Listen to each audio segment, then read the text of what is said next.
Hey, what's going on, guys? SuperBassMan here. Catch you guys up real quick. I'm down here at Beaverdam Reservoir. Found a little unknown path behind some baseball fields, so I'm trying to make my way down to the water now. For those of you who know me, just had my little baby girl, Natalie, and I watched her for a couple of hours while mommy got a pedicure. So I got rewarded. Daddy gets to go fishing.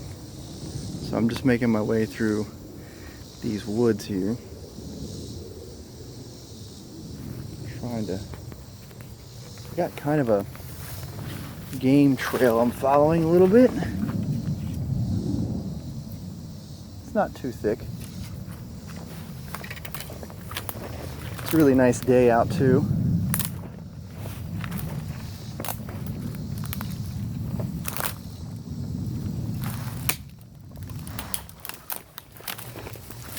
The only thing that sucks is I'm wearing shorts. It's okay because I'm not allergic to poison ivy or poison oak or sumac that I know of. I don't run across sumac too often. I'm not allergic to any of those. So that helps a lot when you're walking through the woods in shorts.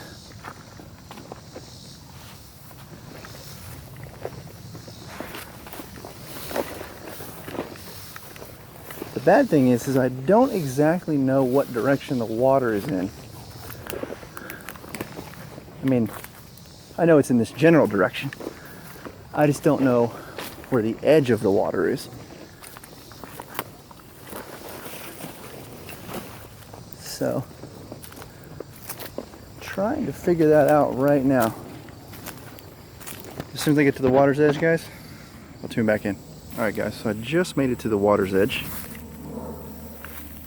It's been about 5 minutes since the last time I tuned in. I'll show you what I'm looking at. So it looks pretty shallow here. Got some cattails. Really see over there, but pretty. It doesn't look like it's fished very often. I'm definitely not on the. My hand's in the way. Definitely not on the beaten path. That's for sure. So let's see what we can catch. So this spot's really hard to fish. Had to wait out a little bit to be able to cast anywhere deeper that was 6 inches.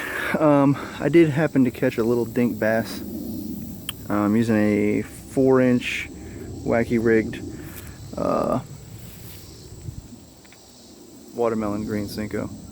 So that's what we're fishing with right now. I'm gonna walk down the shoreline. There's another inlet cut right down the shoreline, so I'm gonna venture back into the woods and see if we can find a better spot. Alright guys, so we're at this other spot here. It's a lot more open, less of a cove than I thought. Very shallow, a lot of grass beds, but we're gonna try with the Senko again for a little while longer, and then we maybe switch over to a topwater bait once the sun gets a little lower in the sky. Alright, so I'm still out here at the same little cove, and I've caught a few this size. This is what we're looking at as far as dinks go. A couple bluegill bites, but this is all I've been able to pull so far as size wise. It's been 2 more like this. Good sign. All on the Senko. Very aggressive bites. So that tells me I'm on the right cadence. Get out of here, little buddy. So we'll see what we can do.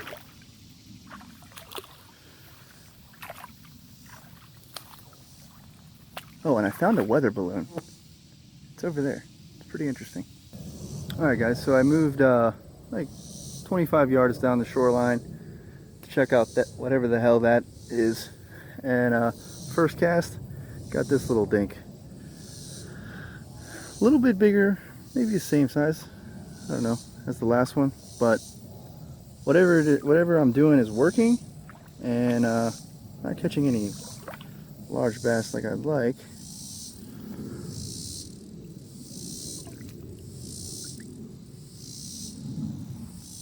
But hey, still tons of fun so far. See if we can get hooked up with the big one. So we got a bunch more dink hits and a couple around the same size as what I had caught before. So nothing too impressive.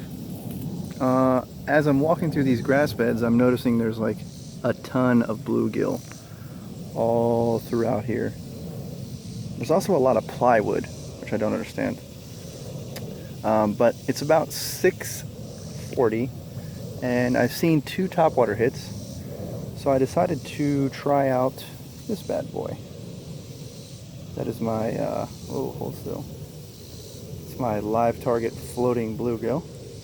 So we will see how he performs and see if we can get some crazy topwater hits. Alright guys, so I fished that bluegill live target floater for 45 minutes up and down the shoreline. Did it fast, did it slow, popped it, everything I could think of. Fished it close to the shoreline, fished it out in the, well, as much as out in the middle as I could from waiting, and no luck. The sun is going down, and I'm not sure if where I'm parked they're gonna shut the gate right at sundown. So I think I gotta pack out. It is almost 7:30 and it gets dark fast now. So I need to make sure I get back before I get locked in. Overall, really good trip. Had a lot of fun catching dinks. Was hoping to pull something bigger with my my bluegill live target. It would have been a show, that's for sure. I mean, a dink might attack that, but I was hoping not. So, yeah, I'll update you guys as soon as I get back to the car. Those of you guys that know this area, this is where I came in at. Up here. So I came in, I guess you would call this the ballpark side, and I walked straight that way to get to the water. Right towards that, actually you can kind of see it. Just a little bit. Right straight that way. And I guess that's not the area that you're supposed to fish this place, according to Google Maps. So I'm gonna drive over. It's like 10 minutes away. I'm gonna drive over to the spot that you're actually supposed to fish and see if it looks a little different. Yeah, so this is the side I was supposed to come in on.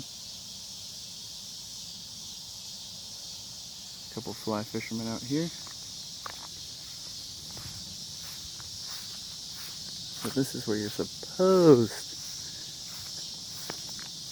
to come in at. Let's see, check this out over here.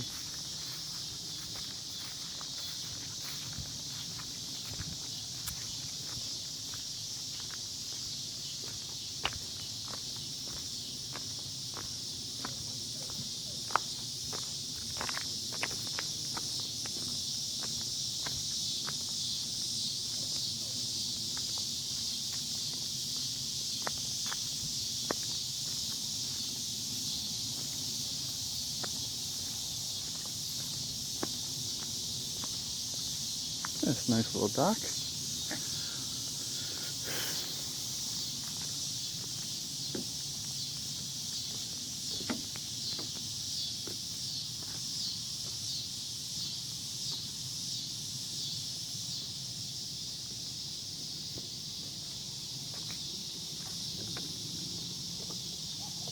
Ah, floating dock.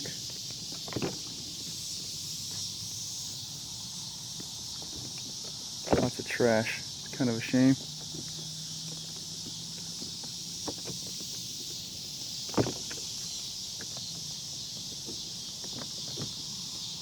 Looks like some decent bass beds out here though.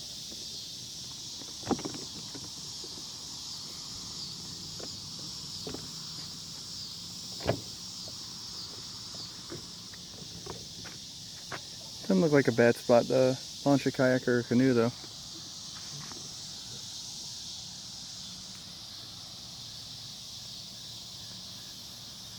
Well, maybe we'll hit this side next time. Oh yeah, speaking of kayaks and canoes,